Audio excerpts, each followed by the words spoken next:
Hello, everybody. You have tuned in to Eric Jose on Making a Murderer on YouTube. I cover virtually any aspect of making a murderer. I go over the evidence, the documents, the photos. So if you like, stay tuned, and in the future I'll have many more videos besides the one you're about to see. Hello, everybody. How you doing today? We're here today because I got another call from my very good friend, Mr. Capaldi, over there in Scotland.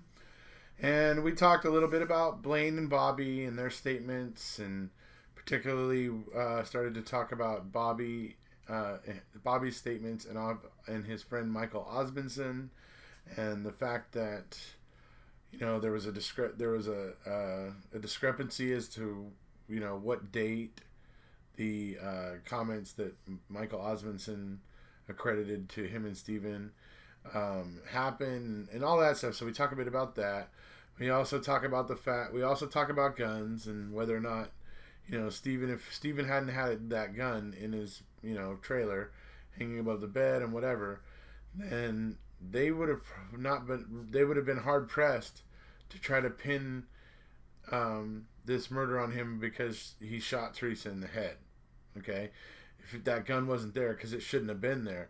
The other part about it is, and I didn't say this to Paul in the call, but I should have, is that if he hadn't had that gun there, they wouldn't have been able to arrest him. They wouldn't have been able to lawfully arrest him. The only reason that they were able to hold on to him was because of that. And had he not had that gun there, they wouldn't have had that, and he would have been able to be free until they officially charged him. So it's kind of something that I think is worth consideration. So, anyway, we move on and we talk a little bit about Michael Funk over in Neenah, Wisconsin, and then we also talk about Michael Bell Jr. and Sr. Over in Kenosha, Wisconsin. So it's always a pleasure talking with Paul. So I know there's a great many of my subscribers that actually love Paul too. So here you go, folks. Another call from Mr. Capaldi. I think obviously what you want to talk about is Bobby, which I also want to talk about. It's actually one thing I've only ever kind of referenced in videos. I've never actually focused on it, but I've talked about it. It's one of the things, like whenever I'm dogging Kratz, I always bring up, and that BS with Bobby on the stand, about that, a statement that his friend made and everything. That's all a bunch of crap. But I've never actually spoke about it, specifically. Yeah, what I actually did last night was I've actually printed off the cross-examination of Dean Strang of Blaine Dassey. Right, of Blaine. Right. Yeah. When Blaine and Bobby got home, Blaine testifies that Bobby was still fast asleep. Ah. Never went deer hunting. Exactly. If he never went deer hunting, why did he need to wake up at 2:30 just when Teresa arrived? Right. Did he wake up? Did he see her? Did he jerk off and then go back to sleep? Possibly, but it's looking highly unlikely. And to be honest, when you read Blaine's testimony and some of the stuff that, Dean Strang starts off with, the police have been interviewing you and asking you questions constantly since November the 7th, right up until break time today when Tom Fassbender was questioning you again. And he's basically said, look, they've been questioning you over and over and over again, and they keep questioning you until you change your answer. Right. And Blaine says, that's their MO. That's exactly what they do. Yeah. I've even got to this page here where they were in a restaurant. They were doing it to Jody, and then Jody told them to go pound sand, and then they went after Brendan. And we saw what happened when they went after Brendan. Because he wasn't as equipped to withstand it as others. Yeah, I mean, they just wanted their own story of events had to be the one that everybody had to be singing from the same hymn sheet. And the trouble is, dare I say it, you've got people here who aren't the most sophisticated, And I don't think they're capable of all singing from the same hymn sheet. Even if we put them in front of him and told them all to say this, that, and the other, they would still probably trip themselves up. Right. But anyway, at this Cedar restaurant, they were with two detectives. That was Blaine and Barb. And they actually got there was a discussion, and it got heated, and they were arguing, and they raised their voices. They got angry. This is the officers. Right. This was at Fox Hills? Who they were. This was at Fox Hills? No, this was at the Cedar Ridge restaurant in Maribel. Yeah, and it was the big problem was that they accused the guys of not accepting that Steve was guilty, didn't they? Yes, they accused you of embarrassing yourselves by believing in your uncle, didn't they?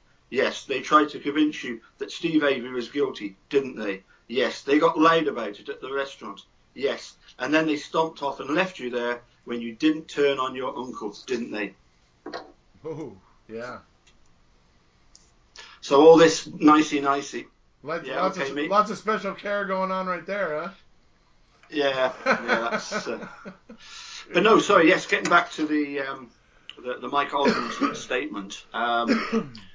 Remember, we had this discussion a wee while back, didn't we? And we completely confused ourselves as to when it could have been, because it couldn't possibly have been the next week.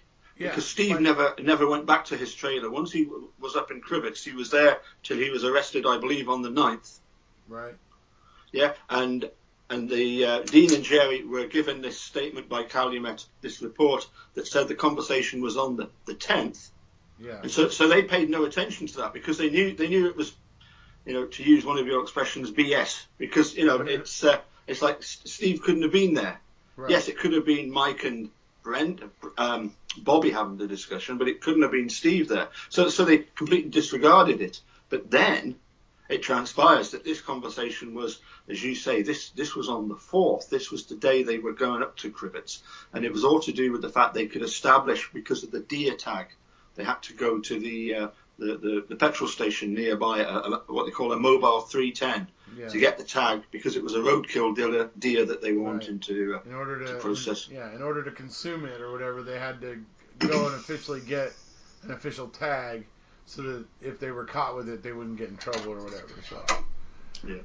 What really sparked it off for me though was I my latest video. I got a guy who's a very keen Brendan and Steve supporter, but he was telling me, and I do have a lot of belief in what he was saying. That Kratz is a manipulative whatsit. Absolutely. He is completely determined to completely sort of corrupt and pervert any kind of fair trial by what he says. Sure. The fellow was trying to tell me that everything that Bobby said can be substantiated, and it could have been that when he looked the second time, she was maybe checking her map so he didn't see her, and he was suggesting that it probably wasn't anything to do with Bobby lying, that it was all to do with this the Kratz sort of perverting the trial. But that just doesn't stack up. When I read the amount of testimony that I've got here about all these, the Mike Osmonds and stuff, that the fact that he was sleeping when Brendan and Blaine got back, clearly Bobby is lying. The end of story. He's clearly lying. Somebody's forced him to do that. Right. It's exactly right. I mean, especially when you add in the fact, of how many people they were bullying. You can add Blaine, who you were just talking about. You can add Jody. You can add Brendan. Look at the way they interrogate Steven. You can add Steven. He resists them completely, but watch that interview. They're just like, trying to trick him. All different kinds of methods and ways of trying to mentally get him off kilter so that they could trick him. And it's just that's like the only trick they had in their bag, because quite honestly, the way it strikes me is because they knew they didn't have any proper evidence showing up. They didn't have any evidence that just looked totally, boom at Steven. It all had some little taint to it, with the blood in the RAV4, you have the one that looks like it was left by a Q-tip. With the key, you have Colburn and Link there with their, Colburn finding the secret entrance to Narnia. I mean, the bullet in the garage that has no concrete dust on it that is sitting on top of a vein of concrete dust. If it was there when Teresa died, supposedly, then it was there when that crack was getting jackhammered. And therefore, for it to be sitting there, shiny and with no dust, and sitting on top of the dust, logic tells us what happened there. Logic basically points it out. So they know they have all this, even once they found the bullet. I mean, you look at all the evidence in this case, and it's just all sketchy. They probably wish they had something that wasn't found by, say, Manitowoc, perhaps, or wasn't found when they were nearby. I'm sure they probably prayed for these things, but they weren't there. Yeah, that's one of the things that does annoy me is the way that Kratz and Pargle, and to a certain extent, obviously, Mark Wiegert, they're all Calumet, and they've made their own officers look like complete dummies. Exactly. That they go into that bedroom so many times, and it was only when Kucharski was in there with this alien and Lenk and Colbert that they find the key. And if I was a Calumet officer, I would be deeply offended at the insinuation that I'm useless at searching and I need a Manitowoc officer there to find stuff because I can't find it myself. Right. The fact, when you're there for that many days, you'd figure, especially since the Calumet's the major department, they would have found something. You would think, but I don't even. The bones, I think, were Yost, who I believe is Manitowoc. So, and he found it with a state patrol officer or a state law enforcement guy. He wasn't working for Calumet or for Manitowoc. But yeah, when you think about it, every single piece of evidence was pretty much with, I don't know exactly the bullet, but I know James Link was there that day when the bullet was found, on the property on March 2nd or 3rd, whatever it was, when they went back into the garage. So, and what did they need Manitowoc County to go and look in a garage? What did they need? They didn't. It's a Calumet investigation. Exactly. Why are they there at all at that point? 3-4 months later. Yeah. What equipment? You were talking about getting was Link bringing? Now you were talking about getting on your soapbox, and I've got on my soapbox a little bit this week. Yeah. And so I'm gonna say again, if Steve hadn't have got a rifle in his trailer over his bed with his name on it, they wouldn't have put that bullet there. Did it have his name on it? It had a bit of masking tape with Stephen on it, didn't it? Oh, okay. Well, unless that was added by he may have put his own mark on it, but from what I understand, that gun actually belonged to the actual owner of the trailer. It wasn't Stephen wasn't the actual owner of the trailer, and that gun was actually the property of the trailer's actual owner. But you can't deny Stephen was claiming it and putting his mark on it, and that doesn't, that would imply he's using it, and so to whatever, probably shoot critters and stuff because that's what they do there on that property. Yes, but rabbits and so on. Yes, right. But as I say, if that gun hadn't have been there, he did 6 years for pointing that gun at Sandy Morris. If he hadn't have had that gun there, and as I said in my video, if people around him had said, "Look, pal, don't have that gun there because you could get in big trouble," and he got 5 years as part of the sentence. 5 years of that was for the illegal possession of a gun. If he hadn't had the gun there wouldn't be a bullet to find, would there? Right. They would then have to make the case against him even more convoluted by saying that it was somebody else's gun. Right. That's true. Yeah. But, the fact of the matter is that isn't the way it went. American culture is, big on the guns. And, I know how you feel about it. I kind of at this point, it's a gun culture, and Yeah. Can I just say one thing? Go ahead. It's market forces. If people are manufacturing guns and people are buying them, then it's I'm going to admit I am a bit naive in thinking that all of a sudden suddenly people are going to stop buying guns. Right. It's one of those things where it's not going to suddenly stop, but we just need people to think about it and to think about the fact that, do you really need a gun for your safety? How is a gun going to protect you? A bulletproof vest, yes, that will protect you. A gun is only good for the simple way out of solving an argument. And as somebody pointed out, most of the shootings are between family members, close family members, and it's a way of solving an argument which doesn't solve an argument. It just destroys lives. Mm-hmm. That's when the unfortunate accidents happen. Yeah. Yeah. I understand your point of view. I understand everything you're saying, and can even agree to a certain point, but I just don't know how. I don't know how that would even be possible. But I also, because it's a gun culture, I mean, at this point, you would never get the guns away from the people that have the most power and the most money, and they would end up with all the guns. In my mind, and that is kind of an unpleasant prospect. Yeah. What we've got over here in Scotland, I mean, I've always made this comparison between the Scottish borders, Scotland in general, and Wisconsin. We're very rural. We have the same seasons, although our winters aren't quite so severe and our summers aren't quite so hot. But we're a rural community. I know people that have got rifles that use them to go rifle shooting, either clay pigeon shooting, pheasant shooting, and also they go to ranges to. It's okay. It's just a laundry lady.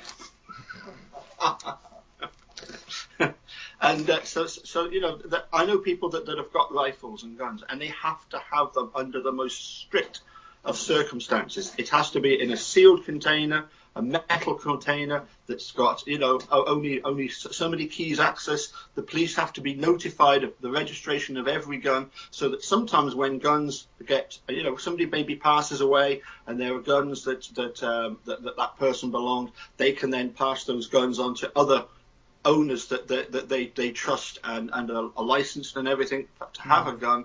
And we never ever see anybody going around with a gun unless you go out into the fields and you may occasionally hear a shotgun because somebody shot a.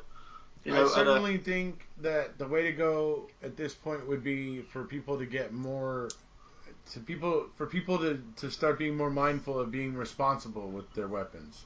I think that leads the fact that people are a little bit lackadaisical in their attitude towards having weapons around. That's how the unfortunate types of things where little kids and having an argument and one shoots the other. I think that's how that kind of stuff happens. And if people were to just not, if it was harder than just having to go out and pay some guy in a shop and possibly have to wait a waiting period. If it was a little bit, if there was more involved, if you had to go and take gun courses, like you had to take like 6 months worth of gun courses to be able to buy a gun or something. I think there might be something to that, but like I said, you'd have a hard time with that here because guns are just embedded into the culture so much, and but I do agree with you. It would be better if everybody was more educated and more responsible. Well, educated, not just in guns, but educated in being able to discuss with people, argue with people, and not resort to to option number one. If I don't agree with you, I'll just shoot you. Right. Because that's what I'm getting an impression of at times is that as I say, if the majority of those 33,000, nearly 34,000 every year, if the majority of those are domestic arguments, then you have to question what were they arguing about? Was that the only way they could resolve that particular argument? And as Well, I say, that as you say, boils down to education. I mean, that's crimes of passion, though. That's tale as old as time. You know what I mean? It's the fact that a gun is present. Well, if it wasn't a gun, it would be something else. You know what I mean? Mm-hmm. When it comes to crimes of passion, in my mind. But yeah, a gun makes it a little easier. But then, you know, it's a very finite thing, though, isn't it? It ends the discussion there and then. Well, that's definitely an issue, and it's you know, and you know that for me on my YouTube channel, I don't shut anybody out, so I definitely can see what you mean by I don't like the one-sidedness, you know, that a gun brings to an argument. Obviously, yes, I don't agree with that. I mean, I think if you can't argue and listen to, you know, the other side and interact without going nuclear, you maybe need to stop blaming others and maybe think about yourself for a minute, you know, or look inward. You know what I mean? Yeah. So I don't know. Here we go. Ask me a question. Ask me, what does 2 and 2 make? What does 2 and 2 make? 5.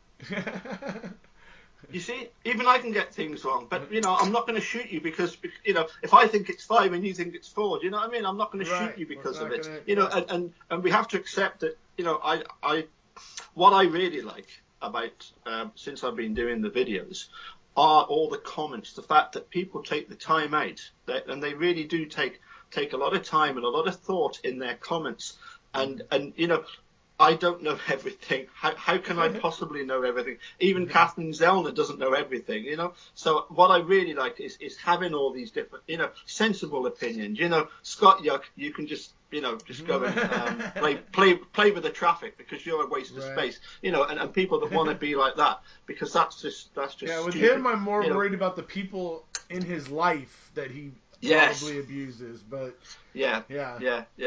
But you know, when people come on and they're sensible in their discussions, you know, and they point out things that you maybe hadn't, you know, thought about. As I say, this one supporter saying that, you know, as far as he was concerned, it was totally Kratz. You know, Bobby wasn't lying at all. It was purely down to Kratz and his way of trying to pervert the trial and. You know, well, I mean, you know, some of the examples when you read the transcripts, you know, Blaine is saying he arrived back at exactly, it was either 3:46 or 3:47. He saw Stephen putting a bag in a burn barrel. That never happened. Right. You know, again, that was just stuff that he'd been fed, he'd been told to say. It's so painfully obvious.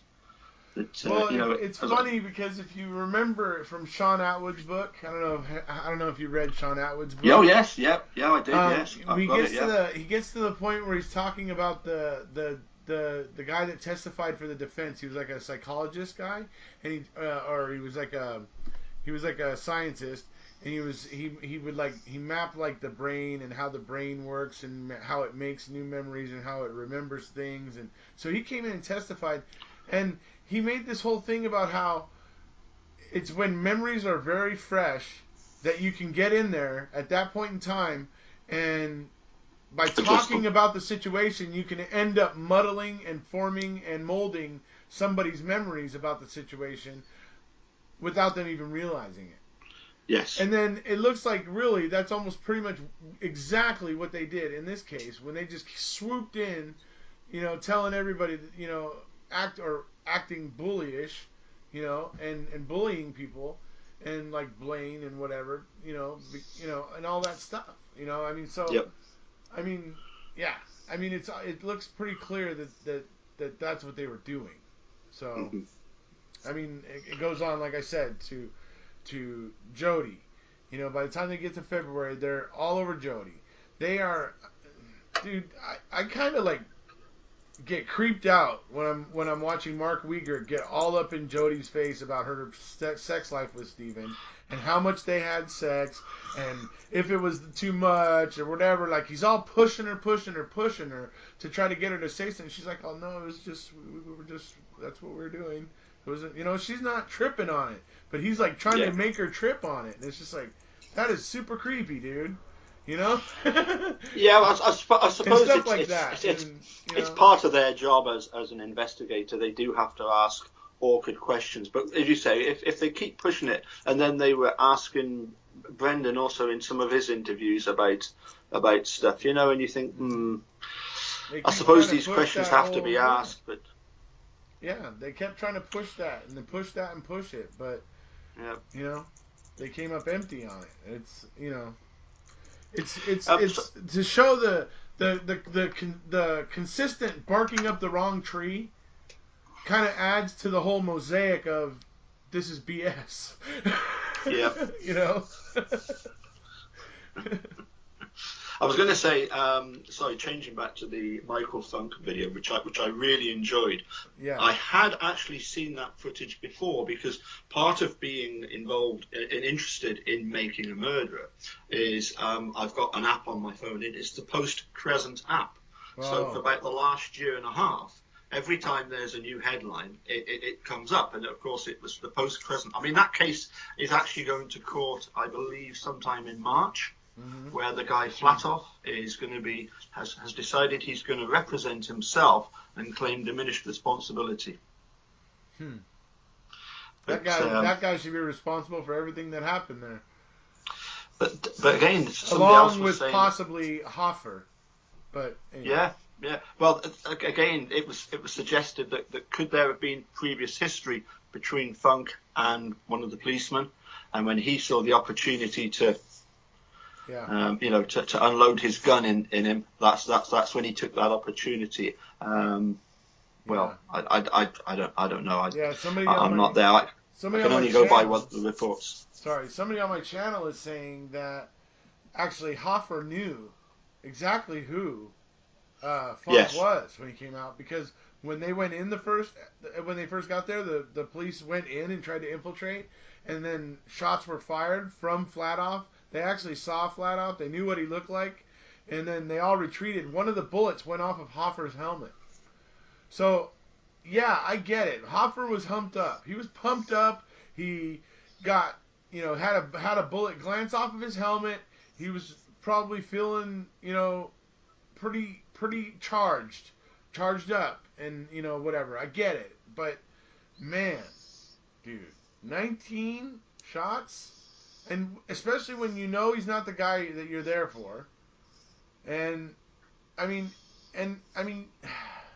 I don't know. It just seemed bad to me.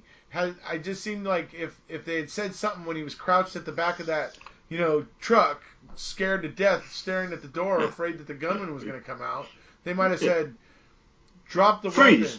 Weapon, something to allow Michael, to allow Mr. Funk to go, oh, the cavalry's here. Okay, whoa, okay. And then, then he could, then it could be resolved peacefully. But instead, the guy says he couldn't say anything. And Michael Funk thinks, okay, the guy didn't come out the door. I'm going to get out of here. Pop, pop, pop, pop, pop, pop, pop, pop, pop, pop, pop, pop, pop, pop, pop. I mean, dude, that's just like, whoa. I don't know. It seemed like 2 shots would be enough. If he tried to get up again, then yeah, okay. But rattling off 20 shots in rapid succession is just like, whoa. Yep. Yeah, as you say, some word of warning, even if it was just, freeze, stop. Yeah. Somebody on my channel told me drop the gun. Yeah. Somebody on my channel told me, and I'm hoping he provides a link, told me that there is audio where they caught Officer Hoffer on video talking about shooting Michael Funk and laughing and being proud of it. Mm. It's that's disturbing. If that is actually true, I'm eager to hear it. If it actually exists, but if that's true, then yeah, you got to ask yourself what's going on beneath the surface here. Because there's something roundabout here. There's something off for this officer to be so bent against Michael Funk, one of the in his so-called priority of life, Michael Funk was actually 1 and 2, hostage innocent, not number 4, suspect. So if I go by Officer Hoffer's own priority that he defined in his statement, in his deposition, what happened. Because you certainly did not upgrade Michael Funk to his rightful place as a 1 and a 2. And so, so there's basically nothing that guy says that I can even take seriously, really. It's just like, Yeah, sorry, I'll need to head off in a minute, but yeah, just to sort of finish up, if the Hoffa really did know who Michael Funk was, then that was simply death by firing squad. Yeah, that's that was simply an execution. That was for convenience, and we've seen all too often in Wisconsin how things can be manipulated for convenience. Right.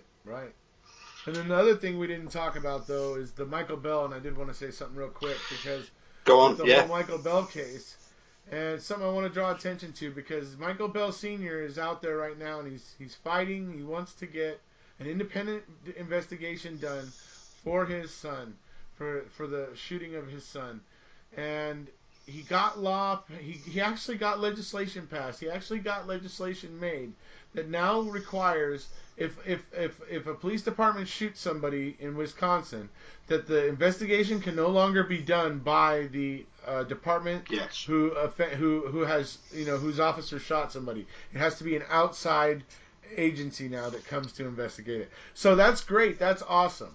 So what Michael Bell is now asking for now, Michael Bell Sr. is asking for them to go back, for them to do an independent investigation now, to go back and look at what happened with these cops who shot his son in his own driveway, execution style, and the cops lied about how it went down. They stuck to their lies for a long time. They tried to offer a scenario to explain their version of events that ended up being completely ridiculous, because they would have ended up shooting the officer who was holding Michael, and probably would have been almost maybe shooting in the direction of the mom and sister who were being held back by another officer. So it was like their what they offered as an explanation was even more ridiculous than anything they had previously said, and it was just like, so you get I called that video, this is, you want to see what corruption looks like? Here it is. This is how it looks. It looks just like that. So, yeah, but I wanted to say that for Michael Bell Sr., because he's really fighting the good fight, and he needs everybody's help. So everybody, if you can, get out there on his Twitter, retweet him, that sort of stuff. I'll leave the link to his Twitter and stuff down below the video and all that. Go ahead, Paul. Sorry. Yeah, no, I was just going to say, it's as you say, conflict of interest. If one police department is responsible for shooting, it shouldn't be them that investigate it. It should be somewhere else. And, you would think that's a no-brainer. You would think you wouldn't need legislation to cause that, but you did in Wisconsin. So, but at least it's there now. But yeah, you would think just like no-brainer. Yeah, the people that shot him don't get to investigate it. They're going to be inclined to let their own guys off, of course. Even another agency's going to be inclined to do it. But at least if it's another agency and they see something there that's just really whack or something really twisted, then maybe they won't look the other way. So it's some measure of solace, I guess, is what I'm saying. But But Michael Bell is looking for an independent investigation. Oh yes. And the reason why that's important, folks, is he needs everybody to start just tweeting and burying Brad Schimmel, because Brad Schimmel is refusing to initiate an investigation, an independent investigation, to really look into and find out what was going on that night and why these officers did what they did and then tried to lie about it and all the stuff that happened. And Brad Schimmel is saying no, he won't do it. I have a letter that actually Mr. Bell got from Brad Schimmel that I'm going to be posting in a video soon. Good. But like I said, I'm going to put the link to Mr. Bell's Twitter account down below in the information below the video, folks. So if you want to go over there, check him out, retweet some of his tweets and stuff like that, and help him get his message out. So. Okay. I know you gotta get going, buddy. I better dash. Yeah, I've got a couple of young pupils that I go to first thing in the morning. So. Right. Okay, buddy. Before they go to school, even. So I better say cheerio. Anyway, Right. you've got you've got the picture of the big mug. So yeah, the Chamber of Secrets. Yes. Catch you later. Alrighty, buddy. Talk to you. Bye for now.